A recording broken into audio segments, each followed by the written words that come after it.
হাসিনা তো ভারতে পালিয়ে গিয়েছিল, তারেক রহমান পালাবেন কই? একটা ফেসিস্টকে বিদায় করে কেন আমি আরেকটা ফেসিস্টকে নিয়ে আসব? কেউ হলো শহীদ ফ্যামিলির নিয়ে পলিটিক্যাল ব্র্যান্ড অ্যাম্বাসাডর যোগ করে এই দুইটা দলের ভোট ব্যাংক কিন্তু আবার নিচের দিকে নামতে থাকবে। তাহলে আগামীতে ভোট পাবে কারা? ভোট পাবে তারাই। আদেশ হবে, কিন্তু এটার কিন্তু আগামী 5 বছরে বাস্তবায়ন করতে হবে। এই বাস্তবায়ন প্রক্রিয়াতে আগামীর ইলেকশনের আগে একটি রিফর্ম অ্যালায়েন্স হবে বা সংস্কার জোট হবে। আমরা দেশবাসীকে আহ্বান জানাবো,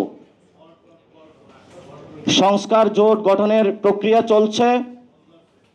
পুরো বাংলাদেশ আপনাদের বুকে দাড়িপাল্লার ব্যাচ থাকুক, ধানের ব্যাচ থাকুক, বুথে গিয়ে কিন্তু আপনারা এই যে সংস্কার জোটে ভোটটা দিয়ে আসবেন।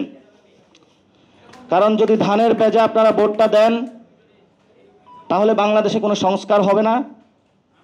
দাড়িপাল্লার যদি আপনারা সেখানে ভোট দেন কোনো সংস্কার হবে না।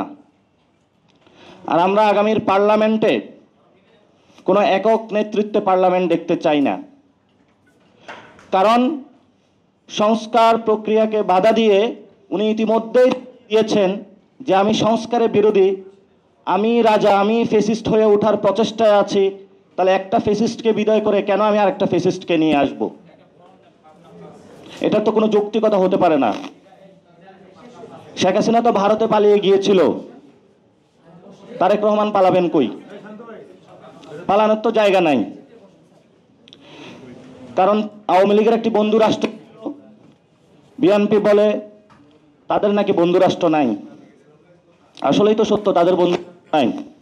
এই জন্য জিয়াউর রহমান আগে বুদ্ধি করে বলেছিলেন, অথবা গানের মধ্যে যেটা আমরা পাই, প্রথম বাংলাদেশ আমার শেষ বাংলাদেশ। শেষ যদি বাংলাদেশ করতে হয় তাহলে অবশ্যই আপনাকে রিফর্মের মধ্যে আসতে হবে। কারণ বাংলাদেশ, পুরো বাংলাদেশ রিফর্মের দিকে যাচ্ছে।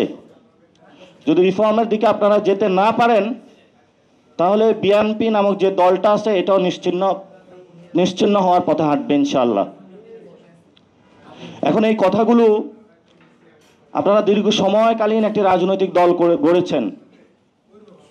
এই রাজনৈতিক দল একটা ব্যবসায়িক দলের মধ্য দিয়ে এসেছে।